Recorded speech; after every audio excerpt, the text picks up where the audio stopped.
I never trusted the smell of old schools. It isn't just dust or mold, or the faint musk of paper turning brittle with time. There's something else, something beneath it all, like the scent of breath exhaled and never reclaimed, a heaviness that lingers even after the students and teachers have long gone. When I first entered Carver High, I thought I was ready for that. The district had purchased the decaying building for redevelopment, and my job was simple: walk every hallway, take measurements, and record anything that might complicate demolition. I'd done it for other abandoned places before. I thought I knew what to expect. The day started with the usual signs of slow ruin. Peeling paint curled from the walls like dry skin. Lockers stood with their mouths slightly open, the hinges yawning in silence. My flashlight beam cut through a haze of dust that seemed to hang in the air, no matter how still I stood. Every step echoed in the hollow corridors, bouncing back at me as if the building were repeating my movements. I worked methodically, floor by floor. The third level was where the air began to change.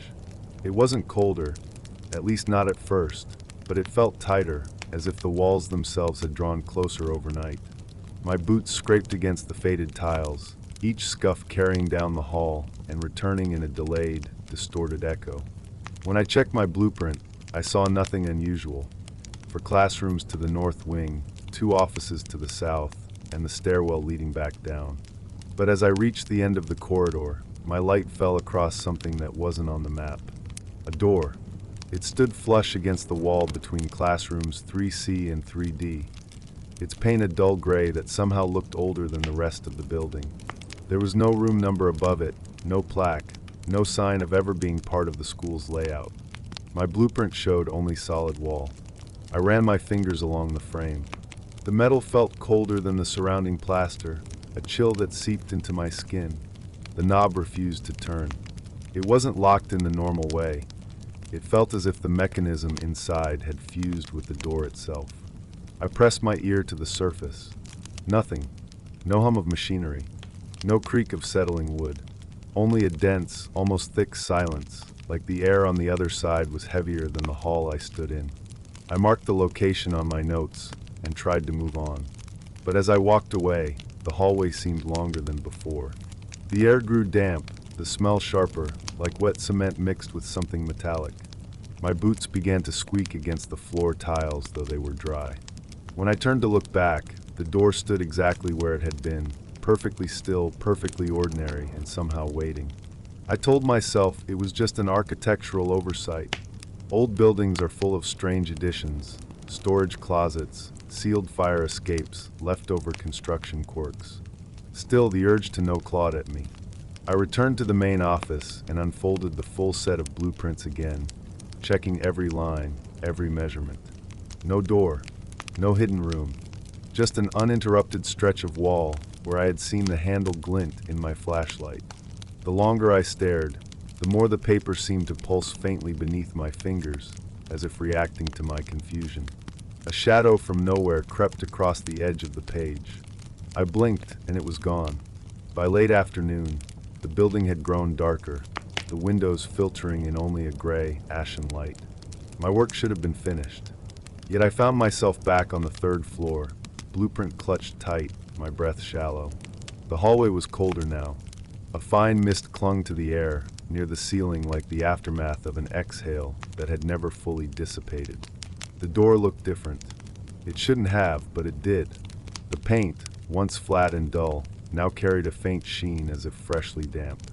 A smell drifted from the seams, old wood soaked in stagnant water, layered with something sweet and sour, like fruit left to rot in a sealed jar. My throat tightened. I touched the knob again.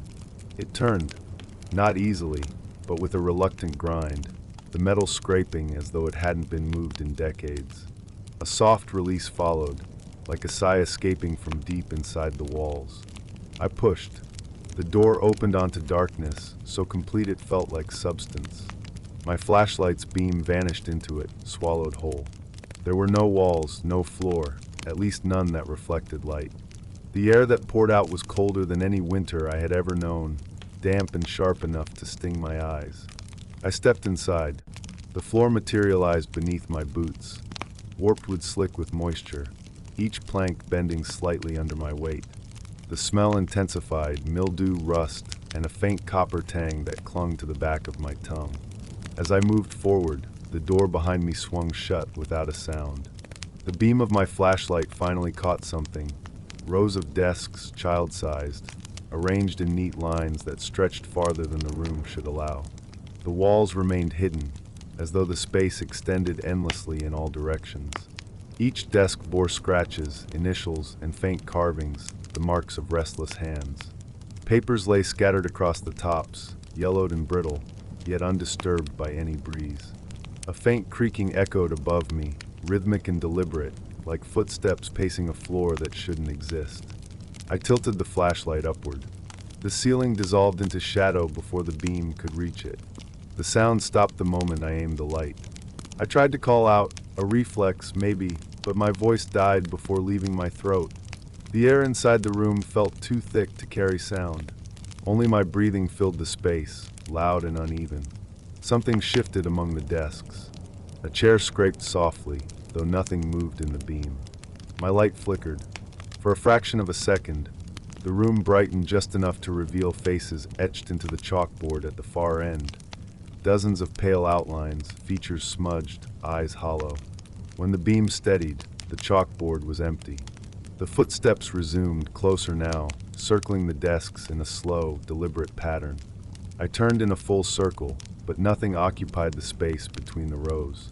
The sound came from everywhere at once, above, below, behind. My chest tightened until each breath felt like pulling air through water. Then the desks began to change. At first it was subtle, a shift in angle, a soft creak of wood. But soon they edged closer together, narrowing the path between them. Papers slid to the floor without a breeze. Carvings on the desktops deepened, gouges that hadn't been there moments before. The smell of rust thickened, unmistakable now as blood. I backed toward the door. My boots slipped on the damp floor. The handle was cold and slick when I grabbed it. It refused to move. I pulled harder, the metal biting into my palm. Behind me, the footsteps stopped. The silence pressed against my ears until it hummed. A whisper slid through the room, so faint it felt like thought rather than sound. Not a word, just a long, low breath drawn in, held, and released. The door finally gave way with a violent jerk, throwing me into the hallway. I stumbled across the tiles, the slam behind me reverberating through the corridor like a closing vault. When I turned back, the wall was seamless. No door, no handle, just the same cracked plaster that had always been there. I ran, down the stairs, through the lobby, into the fading daylight outside. My lungs burned from the cold air I hadn't realized I'd been missing. When I reached my car, I checked the blueprint again, hands trembling so hard the paper rattled like dry leaves. The hallway showed exactly what it always had, for classrooms, 2 offices, and a stairwell. No hidden space, no locked classroom. Yet when I placed the blueprint on the passenger seat, a faint dampness bled through the paper. It smelled of rust.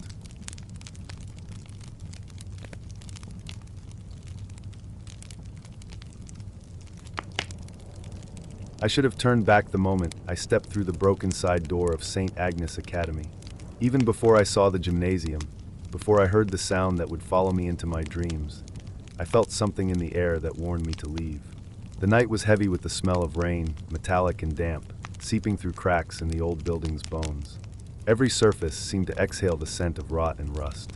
The air was too thick, too still, as if the whole place had been holding its breath for decades, waiting for someone foolish enough to disturb it. That someone was me. The hallway stretched ahead like a throat, paint peeling in long, curling strips, water stains spreading like bruises across the ceiling tiles. My flashlight's beam cut through the darkness in a weak cone of white, catching flakes of dust that drifted lazily in the air. Each step I took sent a muffled echo down the corridor, a sound swallowed almost instantly by the sodden walls. Somewhere in the distance, water dripped in a slow, deliberate rhythm, like the ticking of a broken clock. I had read that the gym of St. Agnes had been underwater for years, ever since a pipe burst and the school was left to drown in neglect. They said the flooding never stopped, that no matter how dry the season, the water always returned. Some claimed the basement gym was cursed, that the students who had once played there were not entirely gone. I told myself those were just stories, exaggerated by thrill seekers and ghost hunters who needed something to feed their audiences. But when I reached the heavy double doors at the end of the hallway, I hesitated. The air smelled different there, thicker, like mildew and stagnant water left to ferment. The doors groaned when I pushed them open. The sound was wet, a deep, sodden creak that sent a shiver crawling up my back. My flashlight swept across the vast, hollow space beyond, and for a moment I forgot to breathe. The gym was a drowned cathedral. The wooden floor, once polished and bright, lay beneath a dark sheet of water that stretched wall to wall. The bleachers were warped and split, their metal rails streaked with corrosion. Faded banners hung from the rafters, their fabric sagging like tired lungs. The air was cold and slick, every breath tasting of mold and rust. The water was black, perfectly still except for a faint ripple near the center, as if something had just slipped beneath the surface. I crouched at the threshold, listening. Silence pressed in on me, dense and suffocating, broken only by the occasional groan of the old building settling into its decay. My flashlight beam wavered across the water, catching reflections that shimmered like oil. The gym smelled like a mixture of wet wood, iron, and something faintly sweet, like fruit left to rot in the heat. I stepped inside. My boots sank into the shallow edge of the flood with a soft hiss, and cold water soaked instantly through the seams. The surface quivered at the disturbance, tiny ripples spreading outward into the darkness. My light caught something beneath the water, a flash of paint from the old court lines, now barely visible through the murk. That was when I heard it, a footstep. It wasn't mine. It came from somewhere deeper in the gym, a sharp, deliberate sound like a shoe meeting wet wood. The kind of sound that carries in a quiet room, distinct enough to separate itself from the soft lapping of water. I froze, my breath snagging in my throat. My own ripples shivered back toward me, colliding with the faint disturbance that had started near the center. Another step followed, then another, each one slow, measured, and wet. The sound of weight pressing down, then lifting, the water reacting in low, hollow splashes. Whoever, or whatever, was moving was not rushing. It was pacing, deliberate, as if it knew exactly where it was going. I swung my flashlight toward the sound, but the beam found nothing. Only the endless black water, reflecting my own trembling light. The ripples betrayed something, though. They pulsed outward in steady rings from a spot far from where I stood. Something was walking across the submerged floor, though the water was deep enough that no solid footsteps should have been possible. I took a step back, the water sucking at my boots with a sticky, reluctant pull. The sound of my movement seemed to invite a response. Another footstep answered, closer this time. The echoes were faint, swallowed by the cavernous room, but the rhythm was unmistakable. Slow, unhurried, coming toward me. The gym smelled stronger now. The sweet rot thickened, mingling with the sharp bite of rust and stagnant water. My throat tightened, and I tasted something metallic on my tongue. My flashlight flickered, its weak beam shuddering across the flooded court.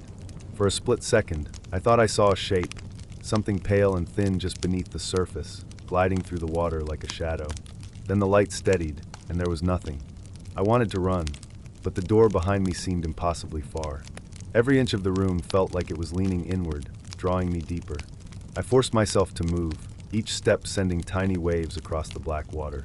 My boots squelched and groaned, and with every sound I made, the footsteps matched me. One for one. Closer. Always closer. At the far end of the gym, the bleachers loomed like jagged teeth. I thought of climbing them, getting out of the water, but the wood looked soft and swollen, ready to collapse under my weight. Instead, I turned toward the center, compelled by a horrible curiosity. The footsteps seemed to circle now, their source shifting in an arc around me. The water rippled in patterns that didn't match my movements. Then, without warning, everything went silent. The footsteps stopped. The water stilled. Even the distant dripping in the hall seemed to vanish. The silence was so complete it felt physical, pressing against my ears until I could hear my own heartbeat. I stood frozen, flashlight trembling in my grip, staring into the dark mirror of the flood. A single bubble broke the surface near the center of the court. Small at first, then another larger, as if something deep below had exhaled. The smell hit me then, sudden and overpowering. Rot, copper, and something like wet earth disturbed after years of burial. My stomach clenched. The water trembled, a slow roll that radiated outward. And then, the footsteps returned. But this time they weren't across the room. They were beside me. The sound was unmistakable, bare feet slapping against wet wood, inches from where I stood. I swung the flashlight toward the noise, but the beam illuminated only empty water. Still, the sound continued, each step impossibly close, circling me in a slow, deliberate spiral. I could hear the drag of skin against water, the faint hiss of movement. Yet there was nothing to see. My legs moved before my mind caught up. I waded back toward the door, the water pulling at me like a living thing. The footsteps followed, quickening as mine did, splashing harder, closer. My flashlight flickered wildly, casting erratic shapes on the walls, shadows of banners that looked like figures leaning forward, reaching. When I finally stumbled through the doorway, the sound cut off. No fading echo, no retreating splash. Just silence. The hallway beyond was as empty as when I had entered, the air dry compared to the suffocating damp of the gym. I turned back once, just long enough to see the surface of the flood settle into stillness, reflecting the weak light like a sheet of black glass. I slammed the door and backed away, heart hammering so hard I could feel it in my teeth. As I stumbled through the corridors, the school seemed to shift around me. The dripping had returned somewhere behind the walls, but it was slower now, heavier, almost like footsteps that weren't mine. Outside, the night air hit me with a cold so sharp it felt clean. I gulped it down, my lungs aching, my clothes clinging with the stink of stagnant water. I told myself not to look back, but as I crossed the cracked asphalt of the old parking lot, I heard it one last time. The faint, wet slap of bare feet against the gym floor, echoing out into the night. I don't know what walks in the flooded gym of St. Agnes Academy. I only know that it walks still.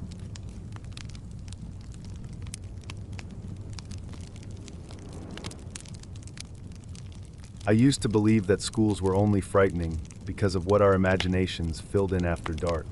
Empty hallways, the soft echo of our own footsteps, the smell of chalk dust clinging to the air. It was easy to convince yourself that a place meant for daylight laughter and routine could not truly hold anything sinister. But there is a hallway in my old school that refuses to let me cling to those comforting lies. Even now, years later, when I close my eyes, I can still hear it. The faint, metallic ring of a bell that no longer exists, striking through the silence long after midnight.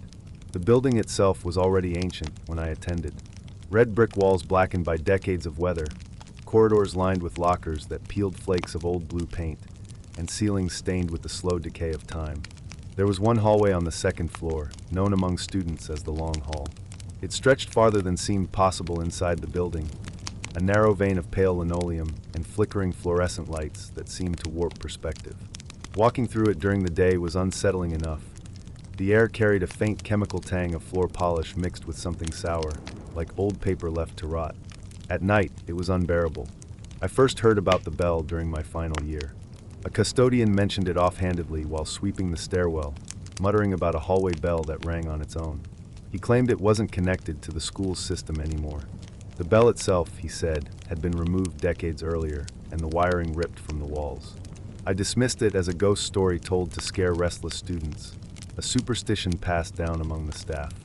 But curiosity is a dangerous thing, especially when you already feel the pull of a place that doesn't quite behave like the rest of the world.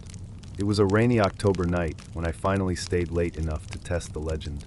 I had been working in the art room, painting scenery for an upcoming play. Everyone else had gone home hours earlier.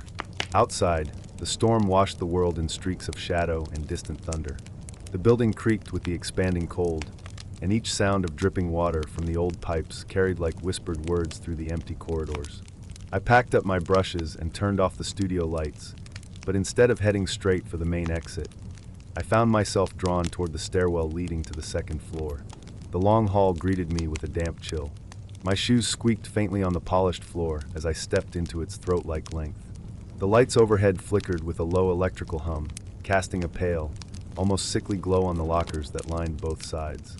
Their vents exhaled a faint metallic scent, like rust and forgotten coins. Far down the corridor, where the hallway turned toward the science wing, the shadows seemed to thicken into a gray fog. I walked slowly, my footsteps stretching in soft echoes that returned slightly delayed, as though the hall itself breathed them back. At first, it was nothing but silence. I reached the midpoint of the hallway, where the old bell had once been mounted, and stopped. There was no plaque, no scar on the wall, no sign that anything had ever hung there. Just smooth paint the color of bone, slightly cracked from age. I almost laughed at my own nerves, but then the air changed. It was so subtle that I thought I imagined it. A faint drop in temperature, the way a room feels just before a storm breaks. The hum of the lights deepened, vibrating faintly against my eardrums. That was when I heard it. A single crisp chime. It was not loud, but it cut through the hallway like a blade of sound. A bell, small and perfect, ringing once and fading into the cold air. I froze. My breath clouded faintly in front of me, though the heating system should have kept the hallway warm. The echo of that chime seemed to linger far longer than any normal sound should, as if the walls themselves carried it back and forth in an endless loop. I told myself it could have been anything, the distant clang of a pipe, the settling of old metal. But the moment I turned to leave, it rang again. This time, the sound was unmistakable. The sharp, metallic strike of a hallway bell, the kind used to signal the change of classes. Only there were no bells left in this part of the building. I felt the vibration through the soles of my shoes, a trembling that seemed to crawl upward into my bones. The air grew heavier with each passing second. A faint smell of ozone and wet stone seeped from the cracks in the ceiling tiles. The lockers rattled softly, as if something inside them shifted against the metal doors. I backed away, my heart beat loud enough that it seemed to pulse with the hum of the lights. When the bell rang a third time, the sound carried a strange distortion, too sharp, almost electric, like metal screaming under pressure. I don't know what possessed me to keep walking. Each step felt like sinking into cold mud, my legs heavy and reluctant. The end of the hallway seemed farther away than when I started. The floor beneath the linoleum groaned with deep, hollow echoes, as if the building had grown an extra depth beneath me. I passed the spot where the bell had once hung and felt a sudden draft, icy and damp, spilling from the empty air. It smelled of mildew and something faintly sweet, like flowers left too long in stagnant water. Another chime rang out, closer now, though I could not pinpoint its source. It felt as though the sound emanated from every locker vent, every hairline crack in the ceiling, every shadow between the fluorescent lights. I began to notice small details I hadn't before. Faint handprints smeared in the dust near the floor, a locker door slightly ajar despite having no handle, a thin line of condensation creeping down the wall like a tear. My own breathing sounded alien, ragged and shallow, like it belonged to someone else standing just behind me. The bell struck again. This time, the light above me flickered violently and went dark, plunging the center of the hallway into a deep, gray gloom. Only the far ends of the corridor remained dimly lit, creating a tunnel of shadow where I stood. I could hear something beneath the ringing now, a faint shuffle, the sound of shoes scuffing against linoleum. It came from behind the lockers, inside the walls, or perhaps just beyond the corner where the hallway bent out of sight. I wanted to run, but fear anchored me in place. The bell rang again, longer this time, the tone bending upward into a warped screech that set my teeth on edge. My vision swam as the air thickened with the smell of iron and damp earth. Somewhere in that vibrating echo, I swore I heard the faint rush of breath, a slow inhale drawn through unseen lungs. The next chime never came. Instead, the silence that followed felt alive, pressing against my eardrums with the weight of deep water. My legs finally obeyed, and I ran. My footsteps crashed through the corridor, but the hallway refused to end. The lockers blurred into a continuous smear of gray metal, the distant door never drawing closer. My breath tore at my throat as I pushed forward, the linoleum slick with a thin film of condensation that hadn't been there before. At last, without warning, the hallway simply ended. I stumbled through the exit door and into the stairwell, collapsing against the cold concrete steps. Behind me, the long hall lay perfectly still. The lights glowed steadily, the floor dry and empty. Only my own echoing breaths filled the space. I never went back after that night. The janitor who once mentioned the bell retired shortly afterward, and when I asked the new staff about it, none claimed to have heard a thing. The hallway remains, of course, silent and unremarkable during the day, a perfectly ordinary stretch of linoleum and lockers. But I know what waits for anyone foolish enough to linger past midnight. Sometimes, late at night when sleep refuses to come, I still hear it. Not in dreams, but faintly, somewhere deep in the quiet of my own home. A single metallic chime, soft and sharp, ringing out from a hallway that should be far, far away. And every time it rings, I feel the air grow colder, as though the long hall is patiently waiting for me to return.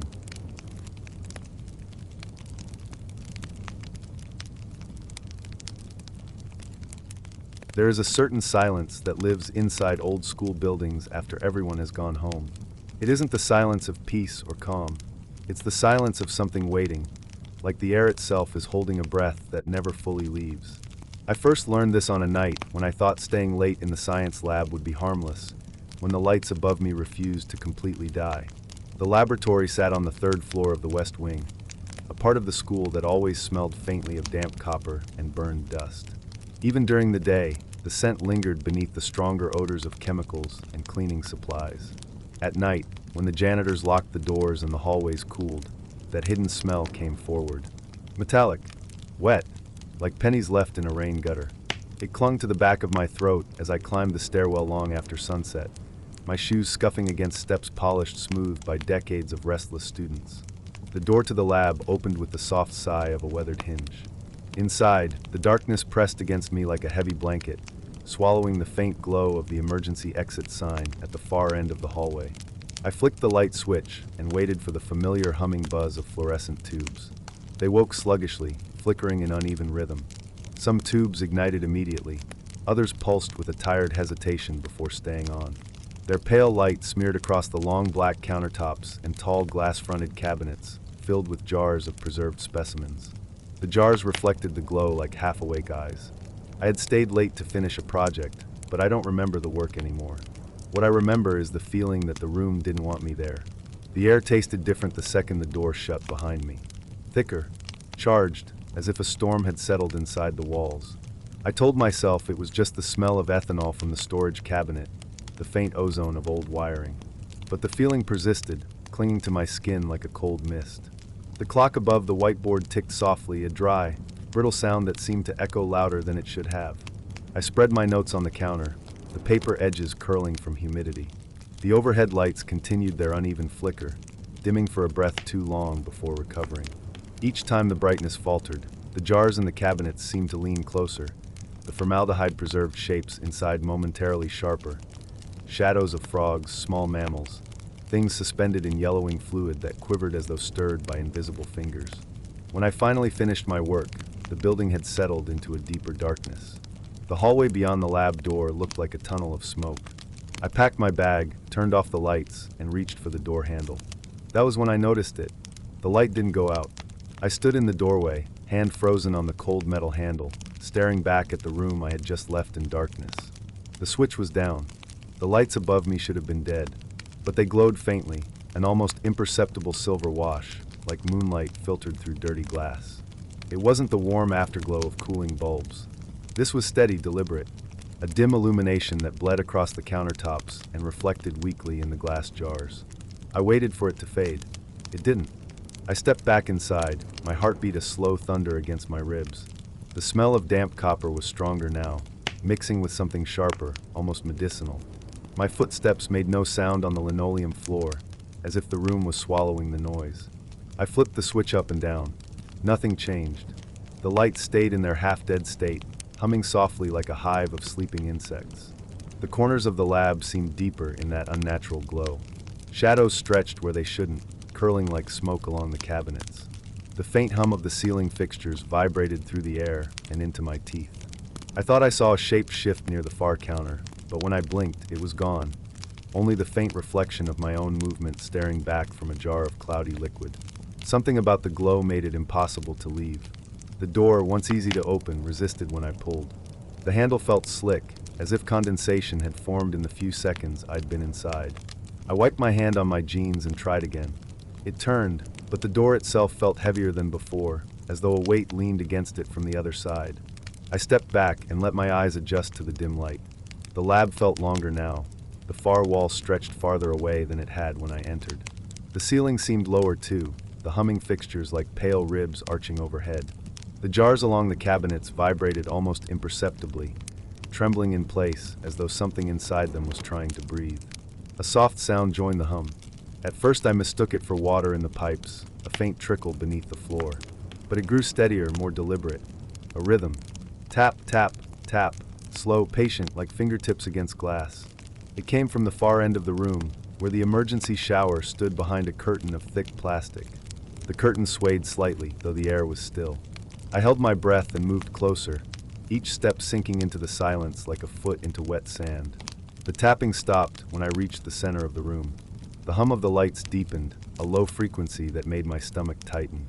The smell of copper intensified until I could taste it, metallic and sour on the back of my tongue.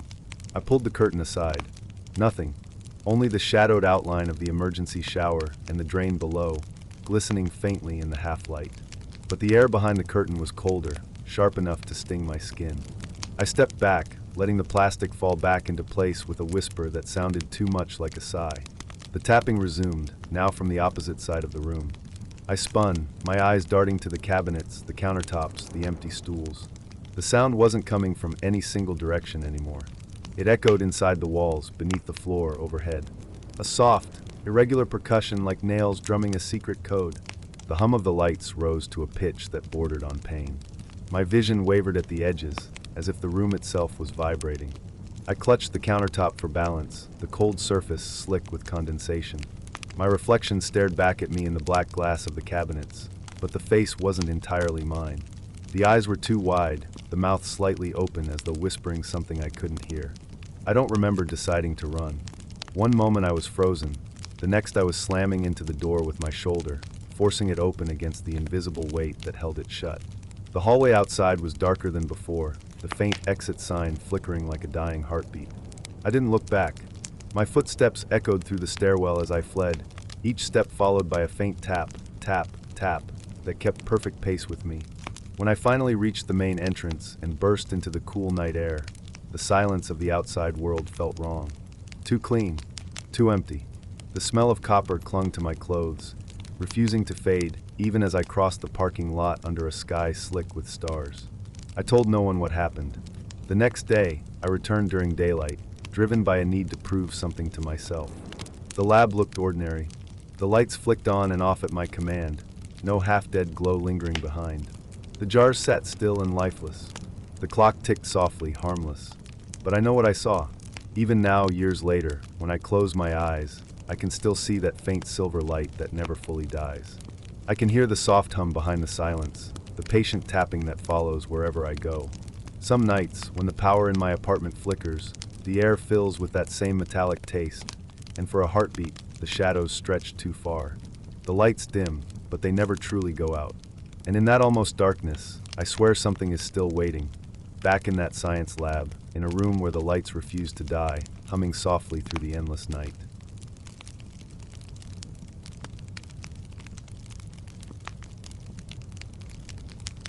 I never should have gone down there.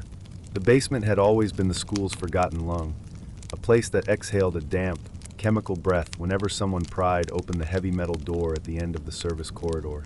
I'd passed it countless times during late study nights, the faint scent of mold seeping up through the cracks, but I'd never stepped inside. It wasn't on any official map. Teachers avoided mentioning it. Even the janitors kept their eyes averted when pushing their squeaking carts past the rusted handle. That night, the building was nearly empty. The echoes of my own footsteps along the hallway felt unnaturally loud, bouncing off chipped tiles and peeling paint. The fluorescent lights overhead hummed in long, tired sighs, some flickering just enough to stretch the shadows into shapes that seemed to move when I wasn't looking directly at them. I should have gone home after finishing my project in the art room, but something about the silence pulled at me. A low, steady pull, like the drag of a tide beneath dark water. The door to the basement sat flush against the wall at the end of the hallway, almost as if it had grown out of the building itself. Thick layers of paint, white over gray, gray over something older, had bubbled and cracked around the edges, revealing veins of rust beneath. The handle was colder than it should have been, a chill that seeped into my palm and lingered in the bones of my fingers. When I twisted it, the sound wasn't a click but a slow, metallic groan, like a throat clearing after years of silence. The air that bled out smelled of wet earth and something sharp, a chemical tang that burned the back of my throat. It reminded me of old science labs, formaldehyde jars and bleach-stained counters, but heavier, as if the odor had thickened in the dark until it became almost solid. I descended the staircase one careful step at a time. Each stair creaked like damp though it was concrete, each vibration humming up into my legs. The deeper I went, the more the building above seemed to vanish. The faint mechanical heartbeat of the school's heating system faded, replaced by a dense quiet that pressed against my ears. My own breathing sounded foreign, stretched and distorted, as if I were underwater. The basement stretched wider than I expected, a low-ceilinged sprawl of forgotten rooms and broken furniture. My phone's flashlight painted everything in a thin, cold glow. Dust hung in the beam like suspended ash, and the smell of formaldehyde swelled until I could almost taste it.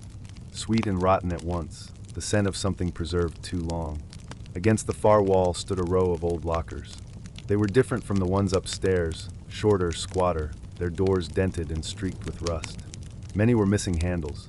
Some hung slightly open, revealing darkness inside as deep as a well. One locker stood out immediately. Its door was an unnatural shade of gray, as though the paint had been scrubbed and repainted countless times. A thin crust of corrosion framed the edges like dried blood. The air around it was colder, carrying a sting that prickled the inside of my nose. I didn't want to get closer, yet I found myself stepping toward it, the soles of my shoes making damp, sticky sounds against the concrete floor. A faint hiss leaked from the seam of the door. It wasn't the sharp hiss of escaping gas, but something softer, wetter, like the slow release of air from a waterlogged sponge. The smell here was overwhelming. Formaldehyde, yes, but layered with something darker. A sickly sweetness, cloying and faintly metallic, as though the air itself had been steeped in decay. I reached out before I could stop myself. My fingertips brushed the cold metal. The surface was slick, almost oily, and the chill bit through my skin as if the locker were not merely cold, but alive with some inverted heat, a negative warmth that drained instead of gave. When I pulled on the handle, it resisted, vibrating faintly under my grip. The metal trembled like a small animal trying not to be touched. I tugged harder. The door shifted with a sound that made my teeth ache. A wet, sucking groan followed by a sharp crack. A puff of air burst out, heavy and damp, coating my tongue with a flavor of old antiseptic and spoiled meat. Inside was darkness. My light barely pierced it. The interior seemed deeper than the locker's dimensions allowed, a narrow void receding into black that refused to reflect. At first I saw nothing, but my own beam of light swallowed by shadow. Then something inside moved. It wasn't a movement I could name, more a subtle rearrangement of the dark, like folds of fabric shifting under unseen fingers. A ripple that had weight and mass. I felt it before I fully saw it. A pressure in the air, a tightening in my chest, the sudden slickness of sweat along my back. The smell intensified. My eyes watered. The darkness pulsed once, and for a split second the beam of my phone caught something pale. Not white, but a waxy yellow like flesh drained of blood. A curve that might have been a shoulder. A ridge that might have been a jaw. Whatever it was pressed against the far side of the void, unmoving, slick with a faint shine as if coated in a thin layer of wet varnish. I stumbled back, the beam jerking upward to scrape across the ceiling. That was when I noticed the stains above the locker, dark streaks that radiated outward like the fingers of a hand pressed hard against the concrete. They glistened faintly in the light, damp despite the decades of neglect. A sound followed me as I backed away. Not footsteps, not breathing, more like the slow pop of bubbles rising through thick liquid. It came from inside the locker, a patient, deliberate rhythm that matched the frantic beating of my heart. Each pop released a faint mist that curled out through the narrow opening, carrying the formaldehyde scent in heavy, damp waves. The floor beneath me felt soft, almost spongy. I glanced down and saw a thin film of moisture spreading outward from the locker, darkening the concrete. It wasn't water. The liquid was too viscous, clinging to the edges of my shoes like syrup. Its smell was sharp enough to burn. Something inside shifted again. This time, the motion was undeniable. A slow, deliberate slide forward, as if whatever occupied that impossible depth was pressing closer to the threshold. The shadows at the edge of the locker deepened, thickening into a black so dense it seemed to absorb the narrow beam of my phone. I couldn't tell if the darkness was advancing or if the light itself was shrinking. I turned and ran. The basement swallowed the sound of my footsteps. My breaths came in harsh, echoing gasps that bounced off the low ceiling. Behind me, the faint bubbling grew louder, then stopped altogether, replaced by a silence so sudden it felt like a hand closing over my ears. The stairwell was farther than I remembered. My legs burned as I climbed, the metallic taste of chemical air coating my tongue. Each step seemed to stretch, the door at the top receding with every desperate stride. I could still smell the formaldehyde, still feel the cold draft pushing at my back as though the basement itself exhaled. When I finally burst through the door into the hallway, the air above felt thin and brittle. The fluorescent lights flickered violently, casting the corridor in frantic flashes. I slammed the door shut and pressed my weight against it, expecting to feel something strike from the other side. Nothing came. Only silence, and that lingering chemical sting that clung to my hair and clothes like invisible smoke. I left the building without looking back. Outside, the night smelled of damp grass and exhaust fumes, but beneath it all the formaldehyde lingered, faint and undeniable. Days later, I could still taste it when I swallowed. Sometimes, in quiet moments, I swear I hear the slow bubbling in the back of my mind, patient and wet, waiting for the next time someone is foolish enough to open that gray metal door and breathe the air of the basement locker that should have stayed sealed forever.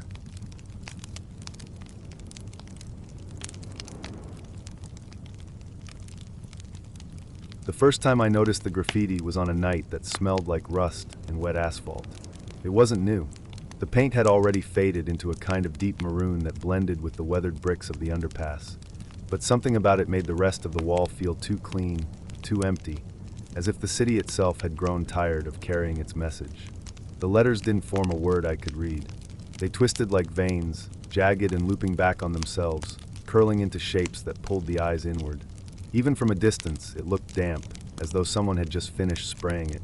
The air around it carried a metallic sharpness, the smell of pennies pressed to the tongue. I'd been walking home late from work, cutting through the pedestrian tunnel beneath the old rail yard, a shortcut that locals avoided when the weather turned ugly. Rain fell in thin needles, sharp enough to carve sound into the concrete. The underpass was a hollow echo chamber, every drop of water magnified until it sounded like a slow hiss crawling along the ceiling. My shoes left shallow splashes in the black puddles that pooled where the cracked floor dipped. The graffiti seemed to drink the dim yellow light from the overhead fixtures. Where the bricks should have been dry, they glistened. Tiny rivulets ran down the wall in thin, trembling threads. I remember leaning closer, drawn in by a scent I couldn't place, sweet but spoiled, like fruit left too long in a metal bowl. The droplets sliding off the letters weren't clear. They were darker, almost wine-colored, and the way they clung to the grooves of the bricks made them look thick. Too thick for rainwater. I reached out before I could stop myself. My fingertip barely touched the surface and came away slick, as if I had brushed against the rim of an open wound. The liquid clung to my skin in a dark smear. Under the harsh fluorescent glow, it looked black. Under the flicker of a passing train above, it flashed red. I wiped it on my jeans and walked faster. The tunnel stretched longer than I remembered, each step carrying the sound of wet concrete snapping underfoot. I could hear the rain outside growing heavier, a low roar vibrating through the brick. The smell of iron followed me like a second shadow. That night, I couldn't sleep. The image of those twisting letters replayed every time I closed my eyes. In the quiet of my apartment, I kept hearing the soft tap of water on brick, but sharper, like fingernails against glass.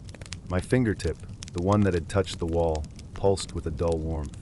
I washed it 3 times, watching the water swirl down the drain, convinced the stain would never fully fade. A week passed before I dared to walk that route again. The rain returned, heavier this time, driving most people off the streets. Something in me wanted to prove it had only been paint.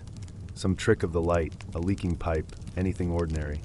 When I reached the tunnel, the sound of water was deafening. Sheets of rain hammered the street above, and the narrow passage trembled with each passing freight train. The air was colder, but the scent of rust and sweetness lingered, heavier than before, clinging to the back of my throat like a swallowed coin. The graffiti was waiting. It glowed faintly against the brick, not with light, but with a depth so dark it seemed to pull the color from everything around it. The letters had grown. What once looked like a single tangled word now stretched wider, creeping along the mortar lines like a spreading infection.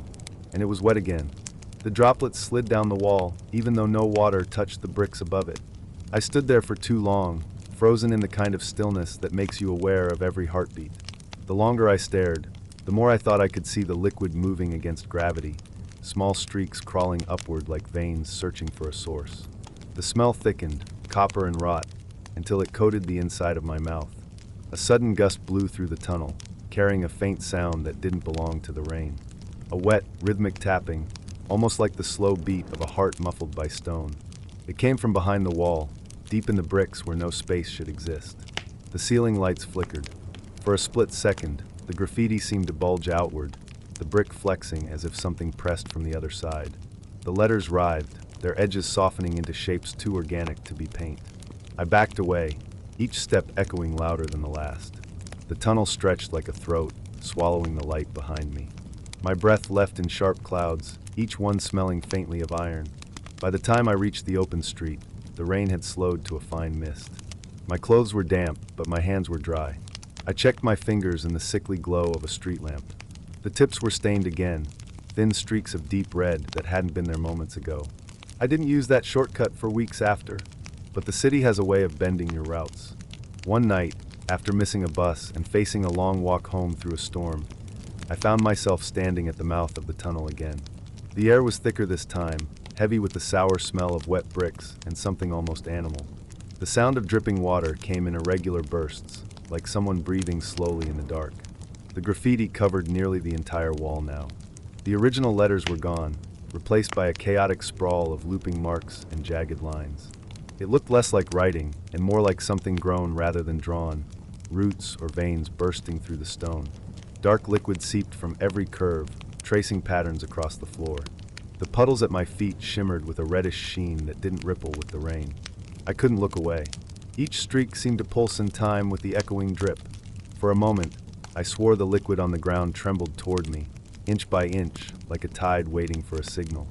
The smell of iron filled my chest until breathing felt like swallowing knives.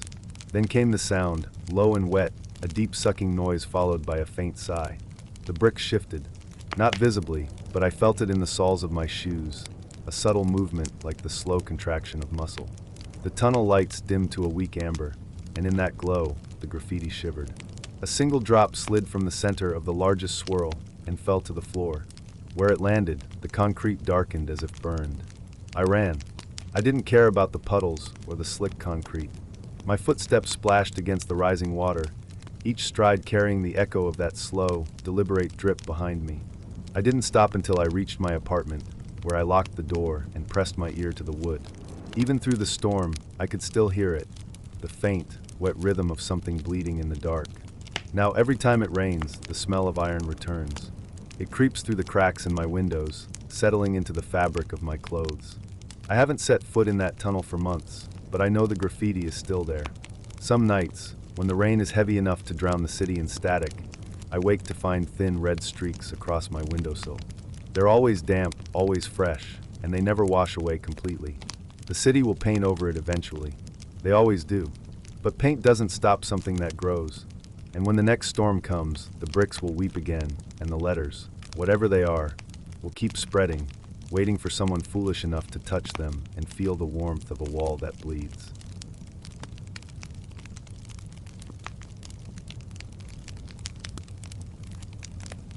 I first noticed the playground on a night when the sky hung heavy with low clouds and the streetlights along Weatherby Avenue flickered like old bulbs gasping their last breath.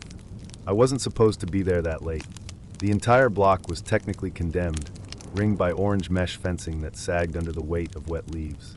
But something about that corner, something I can only describe now as a subtle pull, made me stop my car and kill the engine without even thinking.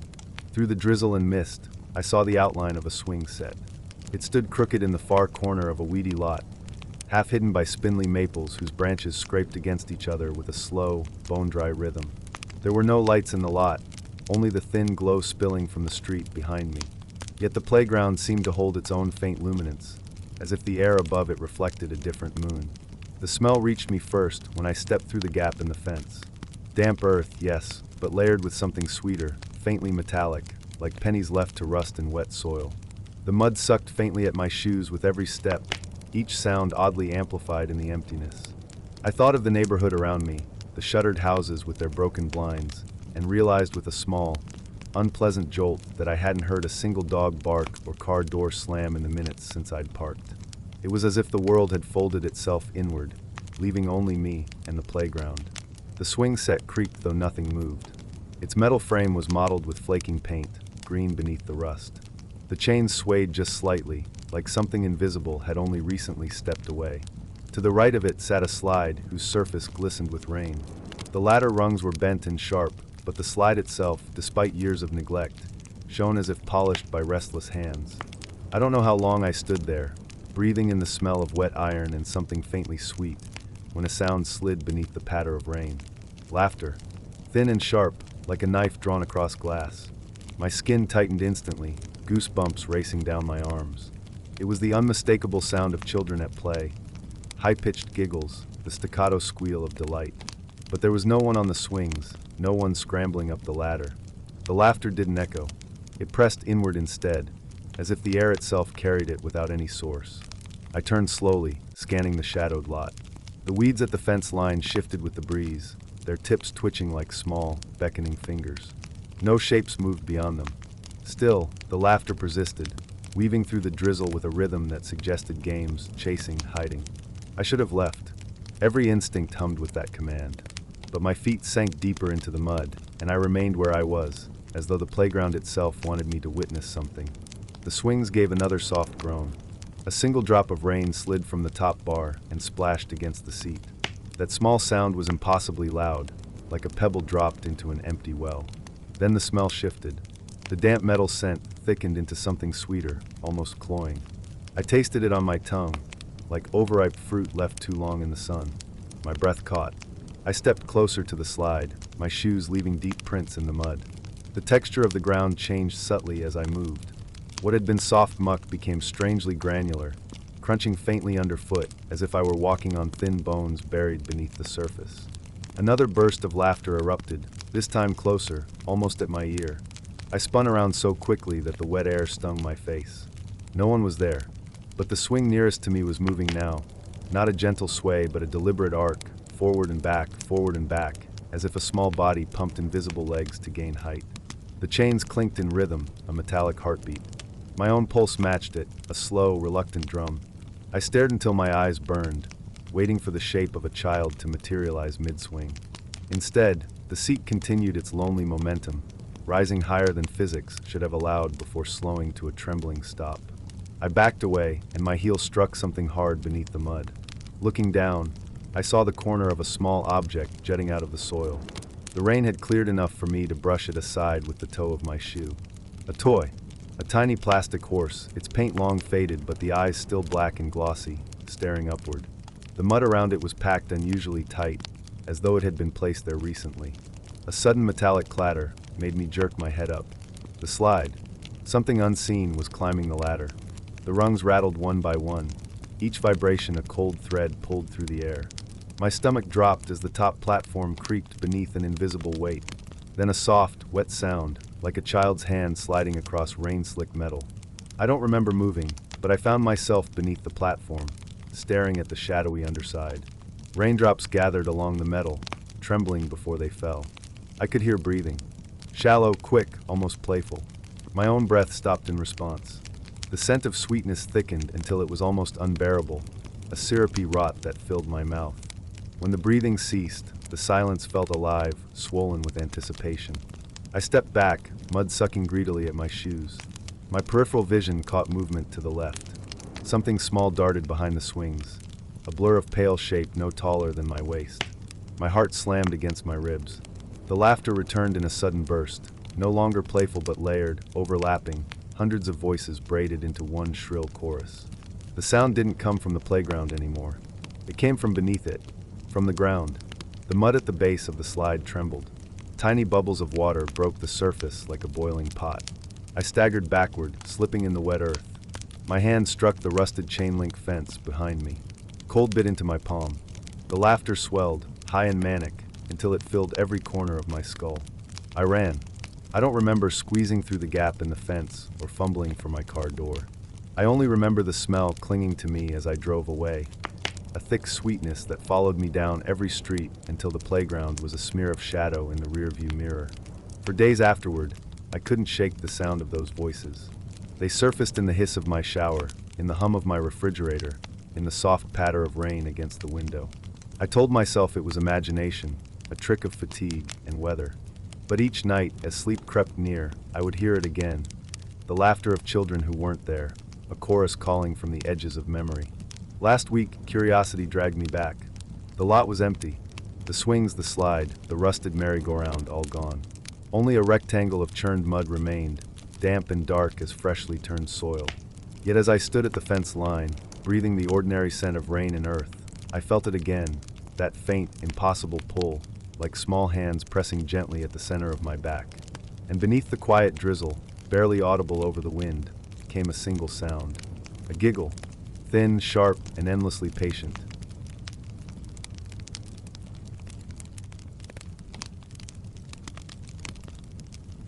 I had never liked that part of the school. Even in daylight, the corridor leading to the old principal's office felt different. Like the air there had its own weight, denser and colder than anywhere else. The rest of the building carried the usual smells of dust and aged varnish, but the hallway to the office smelled faintly metallic, like rainwater pooling inside rusted pipes. The tiles beneath my shoes were uneven, some chipped at the corners, others slick with a sheen of something damp that never seemed to dry. No one used that wing anymore. The principal's office had been locked for years, ever since the administration moved to the newer building across the courtyard.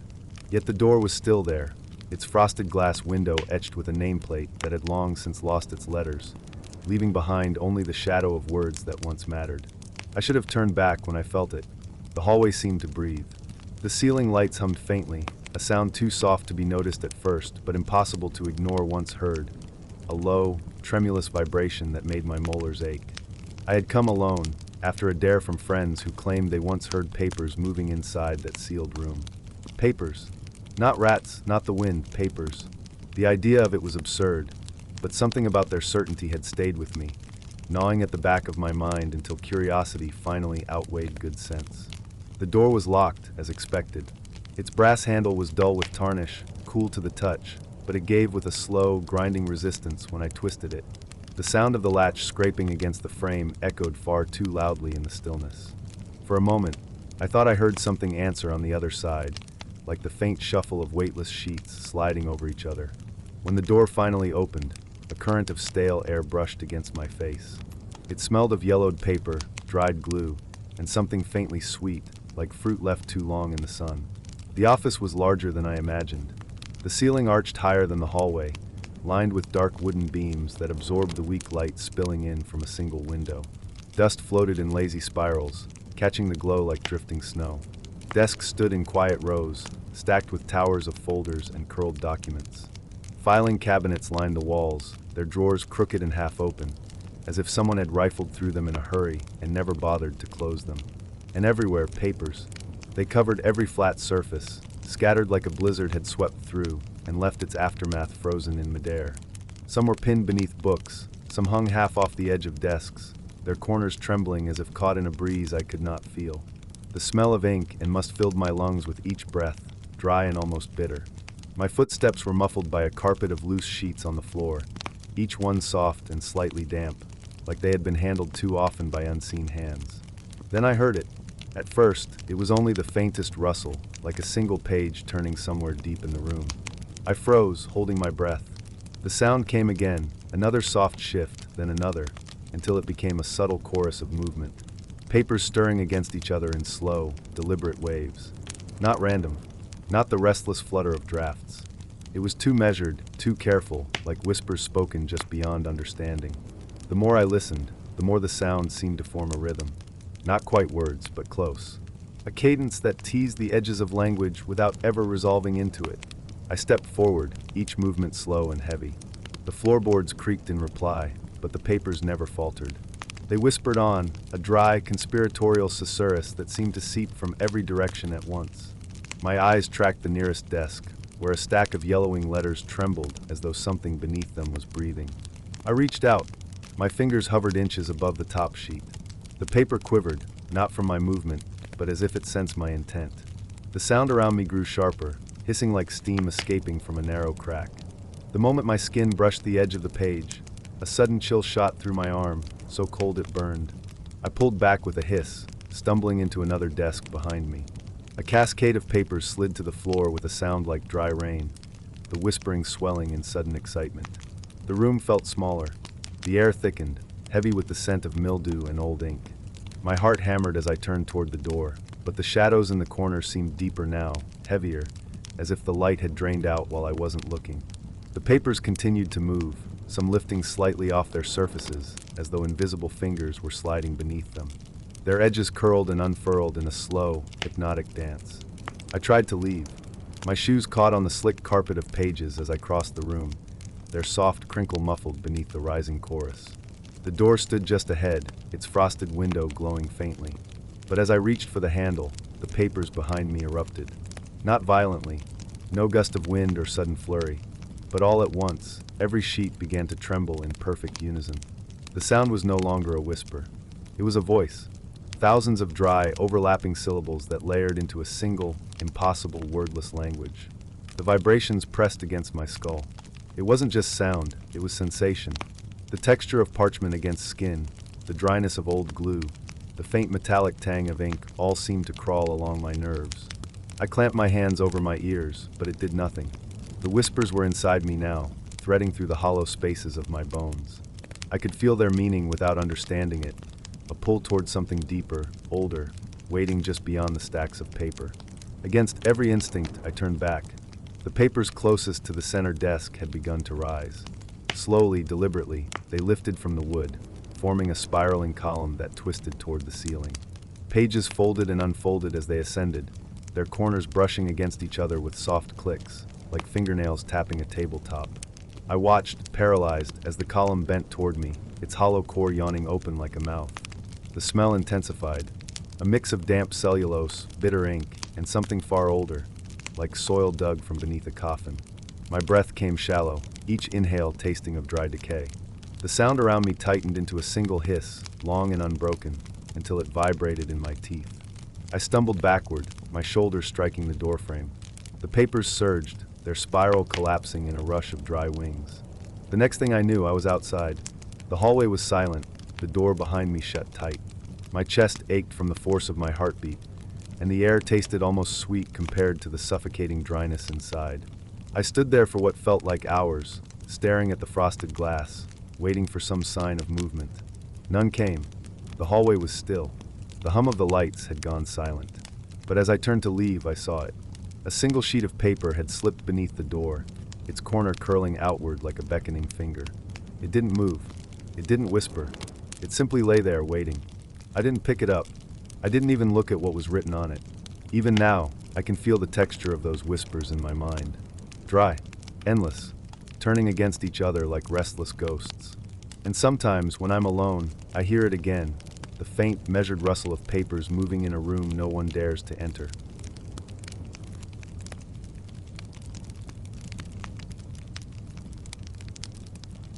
I don't remember the exact moment the sound first reached me. It was less like hearing something, and more like realizing it had been there all along. A presence folded into the background hum of the old school. A vibration more than a tone, deep, steady, like the slow breathing of something enormous and hidden beneath the floors. At first I thought it was the distant rush of the city outside, a subway, maybe, or trucks on the highway. But the school stood far from any rail lines or busy roads, surrounded by silent blocks of empty factories. The Growl didn't belong to the outside world. It belonged to the building. The boiler room had always been a rumor. Teachers never mentioned it, and the maintenance staff deflected questions with blank smiles. But the sound betrayed its location. On quiet afternoons, when the classrooms emptied and the hallways turned cavernous, I could feel it in my shoes, an almost imperceptible tremor rising through the tile, guiding me toward the heart of the building. Curiosity is a dangerous thing. I told myself I just wanted to know what kind of machinery produced a noise so low it pressed against the bones of my skull. That was the excuse. In truth, I was drawn the way a moth is drawn to a dark flame. The entrance lay behind a sagging metal door in the oldest wing of the school, a corridor no one used anymore.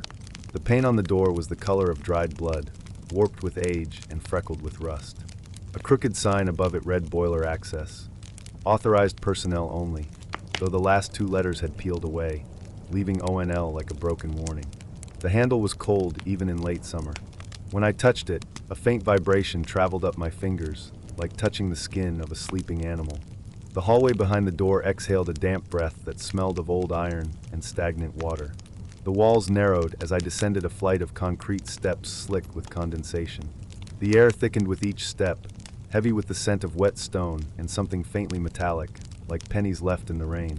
The growl grew stronger, not louder exactly, but denser, a physical thing pressing against my eardrums until I felt it in the hollow of my chest. At the bottom, a single bulb swayed on a frayed wire, casting a trembling cone of yellow light over the corridor. The walls were coated with peeling gray paint that curled like shedding skin. Water dripped steadily from a pipe overhead, each drop bursting on the floor with a sound too sharp for the silence that followed.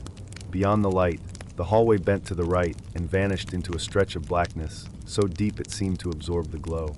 From that darkness came the growl, constant, patient, vibrating with the rhythm of something alive. The corridor led me to a heavy steel door with a round window fogged by moisture. Its surface was mottled with streaks of rust that looked disturbingly like claw marks. I pressed my ear to the metal and felt it tremble faintly, as if something vast and restless lurked inside. The growl here was no longer a background hum. It rolled against the door in long, low waves, deep enough to stir the air in my lungs. I should have turned back. Every nerve in my body told me to leave, to climb those stairs and let the mystery remain a rumor. But the door was unlocked. A single twist of the handle, and the sound washed over me like a tide. The boiler room opened before me like the interior of a vast iron lung. Pipes snaked across the ceiling in tangled arteries, dripping warm condensation onto the slick floor. The air was a mixture of damp concrete, burned dust, and the bitter tang of old oil. In the center of the room loomed the boiler itself, an enormous black cylinder riveted with patches of rust, its surface breathing in and out with faint shudders. Faint red lights glowed along its base, like coals buried deep within an ancient furnace. The growl came from it, not from any moving part one could see, but from the metal itself, a continuous subsonic rumble that vibrated through the floor and up into my teeth. I approached cautiously, each step echoing in a rhythm that didn't quite match my own heartbeat. The closer I came, the more the air seemed to thicken, as though the boiler exhaled some invisible weight that settled over my shoulders. My breath grew shallow. Condensation on the pipes formed beads that slid downward in slow motion, gathering at the joints like cold sweat. The growl never changed pitch. It was a single, perfect note of menace, low enough to make the edges of my vision tremble. I crouched to examine the base of the machine. There were no vents, no moving pistons, nothing that should create such a sound. Instead, small seams split the metal like ancient scars, and from these cracks seeped a faint warmth. Not the dry heat of a furnace, but a damp, animal warmth like breathing skin. As I circled the boiler, I noticed something etched into the floor, concentric rings of discoloration, as if liquid had once pooled there and dried in strange patterns. The stains were darker near the center, their edges feathered like old burns. I reached down and touched the surface. It was damp, slick with a film that smelled faintly of iron and something sour, something alive. The growl deepened. It wasn't my imagination. The sound had shifted, richer now, layered, almost forming a cadence. I felt it in my stomach, a slow pulsing rhythm that matched neither machine nor heartbeat. My own breathing began to synchronize with it before I realized what was happening. Each inhale came slower, each exhale heavier, until I was breathing with the room, with the thing inside the boiler. The light flickered. The single bulb above the door buzzed and dimmed, leaving the red embers of the boiler as the only illumination. Shadows elongated across the floor, twisting into shapes that seemed to crawl toward me. I backed away, but the growl swelled, rising just enough to rattle the pipes and send a shiver down the walls. The vibration reached into my bones like an invisible hand, holding me in place. I forced myself to look away from the shadows and focused on the machine. The seams in the metal were wider now, tiny fissures glowing faintly from within. A humid breath escaped through them, carrying a scent that froze my blood, a scent of wet earth and something decayed, like soil turned over after a burial. The growl was no longer a sound. It was a voice without language, a communication that bypassed ears and drilled directly into thought. I don't know how long I stood there. Seconds, minutes. It stretched and folded until time became meaningless. The boiler's pulse grew steady, hypnotic, each vibration coaxing me closer. My feet slid forward without command, soles squeaking against the damp floor. The red glow swelled, breathing in slow rhythm with the growl. For a moment I thought I saw movement inside the seams, a slick shifting mass that pressed against the metal as though eager to emerge. A sudden clang shattered the trance. Somewhere behind me, a pipe released a burst of steam with a hiss like escaping breath. The sound broke the rhythm, and I stumbled backward, tearing my gaze from the glowing fissures. The bulb above the door flared back to life, casting the room in a sickly yellow. In that light, the boiler looked inert again, just a machine, silent except for the steady rumble deep inside. I ran. The hallway felt longer on the way out. The walls leaned inward, dripping with condensation that smelled sharper now, like rust mixed with sweat. The growl followed me, faint but constant, a pressure against the back of my skull that eased only when I reached the stairwell. By the time I burst into the upper hallway, the sound was gone, swallowed by the ordinary silence of the school. But silence is a deceptive thing. Even now, days later, when the building is far behind me, I hear it. In the low hum of distant traffic, in the throb of a refrigerator, in the quiet moments just before sleep, the same subsonic growl, patient and unending. It waits beneath the surface of the world, deep and steady, a reminder that the boiler room is still breathing. And sometimes, when I press my ear to the floor, I swear I can feel it calling me back.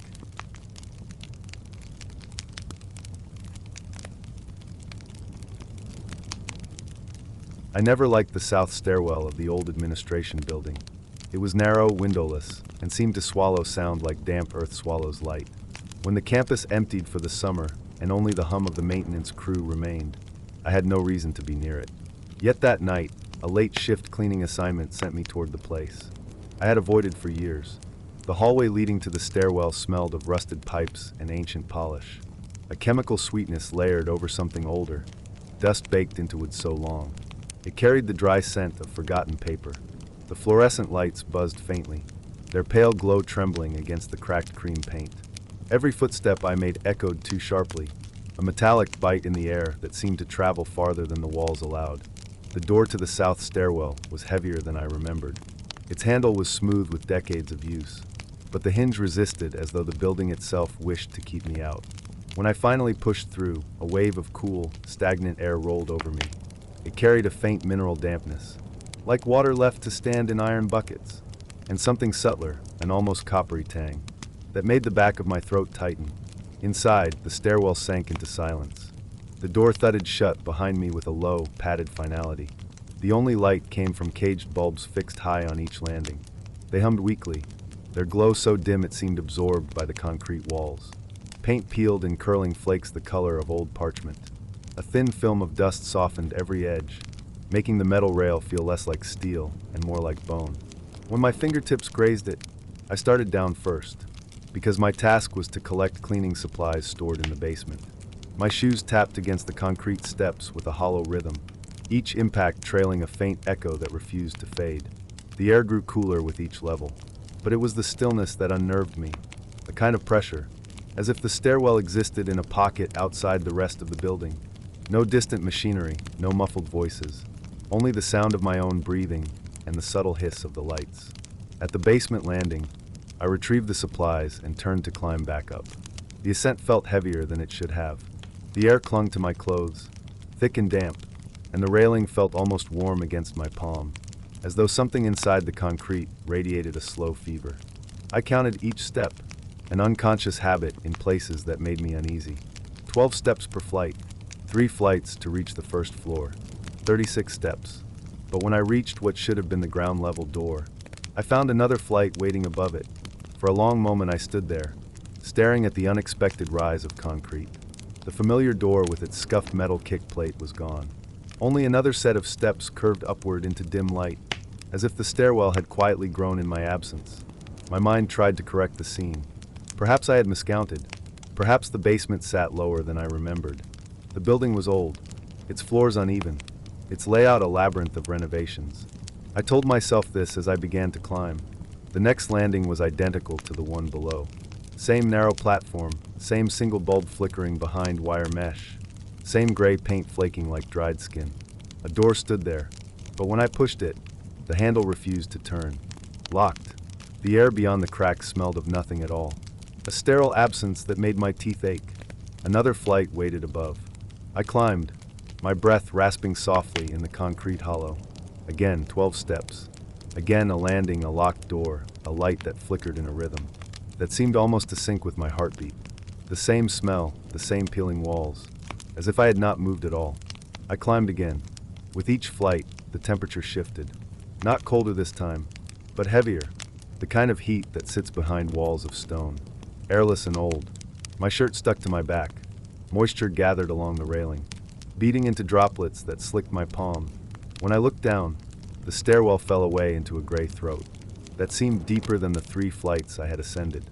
The landing below should have been visible, but it had dissolved into shadow, as if the distance had multiplied while I wasn't looking. I kept climbing. The bulbs above flickered more violently, casting the walls in brief, stuttering images. Faces in the peeling paint, knots of shadow twisting along the railing. Every landing was the same. But tiny imperfections shifted from one to the next. A rust stain crept higher on the wall. A crack widened into a black seam. The dust grew thicker, so thick it dulled the sound of my steps, until it felt as though I moved inside a padded dream. I tried the doors, all locked, all cold beneath my hand, their metal cores vibrating with a faint, almost imperceptible hum. I climbed until my legs burned. Sweat stung my eyes. My throat tightened with the taste of iron and wet stone. The stairwell had become a loop of repetition, each level identical yet subtly wrong. A spiral that felt less like upward movement and more like sinking into a vertical ocean. At some point, I lost count of the flights. The bulbs above began to thin. Where once there was a cage light every landing, now 2 or 3 flights passed in total darkness, before the next trembling glow appeared. In those stretches of black, I could hear the sound of my own blood, a deep pulsing that sometimes was answered by something slower, deeper, as if the stairwell itself had a heartbeat. That waited between mine. I don't know when I started to smell it, a scent like rain striking old concrete, but sour, almost alive. It thickened with each climb, until breathing felt like swallowing wet cloth. The railing beneath my palm trembled, with a pulse too steady to be a trick of fatigue. When panic finally broke through the haze, I stopped and turned back. The stairwell below was gone. There was no bottom, no familiar door, only a column of darkness, descending into nothing. The light from the nearest bulb died before it reached the next flight down, as if the blackness itself consumed it. I forced myself to climb faster. My shoes scuffed against concrete, throwing echoes that twisted in ways that did not match my movements. Some came a fraction too late. Others arrived early, as though someone else moved just ahead of me. At the next landing, a door stood slightly ajar. It was the first to yield. The gap revealed only a deeper shade of dark. No hallway, no room, just a depth so complete it seemed to drink the thin stairwell light. The smell rolled out in a warm wave. Wet soil iron, and something sweet, like fruit left to rot in the heat. I backed away. The hinges moaned softly, though no air stirred. I kept climbing. My body moved on its own, a desperate animal rhythm. The steps no longer felt solid. Some trembled beneath my weight. Others softened like packed earth. The railing bent subtly, its metal skin warm as living flesh.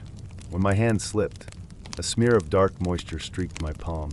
It glistened faintly, thicker than sweat. Somewhere above, a light flickered once, then died. Darkness rushed in, complete and soundless. For a heartbeat, I felt the stairwell inhale, a vast, silent pull that drew the air from my lungs and left the world suspended. Then, faint and distant, a new sound emerged. Footsteps. Not behind, not ahead, everywhere. Soft, deliberate, matching the rhythm of my own, until I could no longer tell which belonged to me. I don't remember how I escaped. I remember climbing, the steps dissolving beneath me, the air tightening until each breath felt like dragging glass through my throat.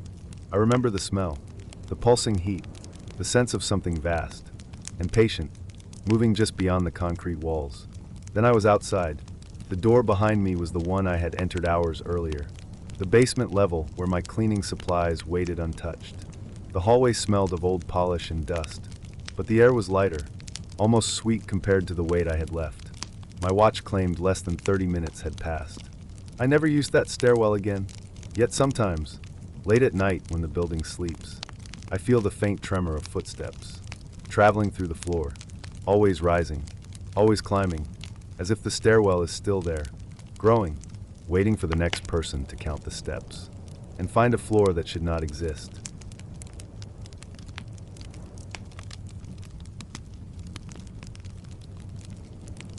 The first time I stepped inside the old school auditorium, the smell hit me before my eyes could adjust to the dim light. It was a scent that clung to the back of the throat, damp wood, aged velvet, and something faintly metallic, like the forgotten tang of coins left to corrode in a puddle. The doors groaned when I pushed them open, their hinges shivering with a long, slow complaint that echoed across the empty hall. Dust floated in the air like slow-moving stars, each speck turning in lazy spirals through the weak shafts of afternoon sunlight that leaked through cracked stained glass windows. The floor creaked underfoot, the wood swollen and warped by decades of humidity. Every step sent a ripple of sound outward, vanishing into the hollow silence, only to return seconds later in a soft, distorted echo that made it impossible to tell where the room truly ended. I had been told the auditorium was condemned, closed to students long before I ever attended this school. No one had performed a play here in years, not since a fire had blackened the rafters and scorched the upper balcony. Yet the curtain remained, an immense sweep of dark red velvet hanging heavily across the stage. It sagged in the middle like a sleeping beast, the folds deep and shadowed, absorbing what little light dared to touch it. There were no open windows, no air vents running. The entire room was sealed, the air heavy and unmoving. And yet the curtain swayed. It was subtle at first, almost imperceptible, a gentle tremor as if someone had exhaled behind it. I blinked, thinking it might be my own breath disturbing the dust, but the air around me remained dead and thick. The motion came again, a slow inward pull that made the fabric billow toward the stage like it was breathing. I took a cautious step closer. The wood beneath me answered with a long, aching groan, the sound of something old remembering pain. The curtain stilled, heavy and silent. I told myself it was just the settling of the building, the weight of the years shifting in its own slow rhythm. But my stomach tightened as if my body knew something my mind refused to acknowledge. The closer I moved, the more oppressive the atmosphere became. The air grew cooler, not the refreshing chill of a breeze, but the clammy cold of an unventilated cellar. It carried the faintest scent of smoke, old smoke, the kind that has long since burned out but lingers in the fabric of a place, trapped in wood and velvet like a memory of heat. Each step toward the stage felt heavier than the last, as if the floor itself was trying to hold me back. When I reached the foot of the stage, I noticed the floorboards directly beneath the curtain were darker than the surrounding wood. Not damp, not burned, just darker, as if the years had stained them with something that could not be cleaned. The curtain loomed above me, the fabric coarse and mottled, its edges frayed and stiff with age. Even standing this close, I could not see what lay behind it. The folds were too deep, too thick, a labyrinth of velvet that seemed to swallow light whole. Then it moved again. Not a simple sway this time. A ripple traveled across the fabric, slow and deliberate, starting from the far left and sliding toward me like the crawl of a hidden hand. The motion was too steady to be caused by settling beams or distant vibrations. It was purposeful. It was alive. A sudden pressure filled the room, like the air had thickened into something almost liquid. The dust motes no longer drifted freely but seemed suspended, frozen in their lazy orbit. I could hear my own heartbeat, slow and heavy, each thud resonating through the wooden floor. Somewhere behind the curtain, something shifted. Not loudly, not enough to identify, but enough to remind me that the space behind that velvet wall was not empty. I forced myself to climb the steps onto the stage. The boards flexed beneath my weight, releasing faint puffs of stale air from the gaps. The smell intensified, velvet that had absorbed too many years of moisture, something sweet and faintly rancid, like fruit left to rot behind a radiator. I reached out and touched the fabric. It was cold, not the coolness of shade, but the sharp cold of stone that has never felt the sun. The surface was rough where the velvet had worn thin, the texture prickling against my fingertips. For a moment, it remained still beneath my hand. Then, as if responding to my touch, it pressed back. The fabric bulged outward, the folds tightening as though something inside had leaned forward to meet me. I stumbled back, my breath catching in my throat. The curtain settled again, perfectly still, as if mocking my reaction. A faint sound drifted from behind it. Not a voice, not a clear noise. More like the dry whisper of fabric sliding against fabric, a slow dragging motion that set my teeth on edge. It was impossible to tell whether it came from high above the stage or deep within the shadows at floor level. The sound carried a weight, a presence, as though the room itself was holding its breath to listen. I scanned the edges of the stage for any sign of airflow. There were no open vents, no hidden fans. The doors I had entered through remained shut, their heavy frames sealed tight. Still, the curtain shifted again, this time a sudden, violent twitch that sent a ripple across its entire length. It was as if something enormous had brushed against the inside. The lights above flickered, not the casual flicker of old wiring, but a single, synchronized pulse. Darkness swallowed the room for a heartbeat, then the dim glow returned, weaker than before. The dust particles now seemed to fall upward, tiny specks drifting against gravity in slow, deliberate spirals. The curtain swayed in a steady rhythm, a slow back and forth like the pendulum of a clock. A low vibration hummed through the stage. It began in the soles of my feet and climbed up my legs, a steady thrum that seemed to sync with my pulse. The fabric in front of me expanded outward, stretching until the folds flattened, and I could almost see the outline of something pressing against it from the other side. Not a human shape.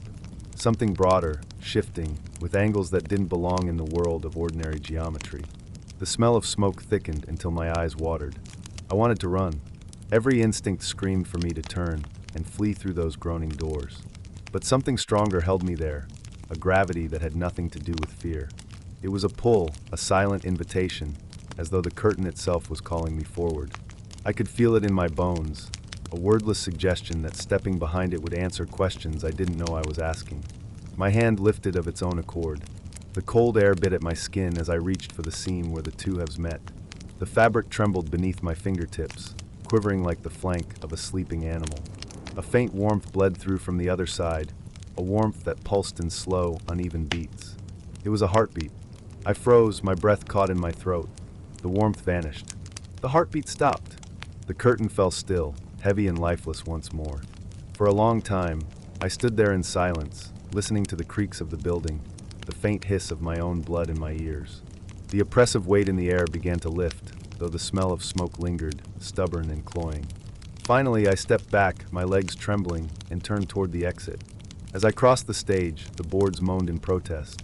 The doors loomed ahead, their stained glass catching the fading afternoon light. I reached for the handle, then froze. Behind me, the curtain moved. Not a sway, not a ripple. It parted. The sound was almost gentle, a slow rustle like leaves stirred by an invisible breeze. I did not turn around. I did not need to. The air shifted with a sudden, icy draft that should not have existed in a sealed room. Something vast and patient exhaled into the space, carrying with it the scent of burned wood and damp velvet. I yanked the door open and stumbled into the hallway, the sudden brightness of the world outside burning my eyes. The heavy door slammed shut behind me with a force that shook the walls. No one was there. The hallway was empty, silent, untouched.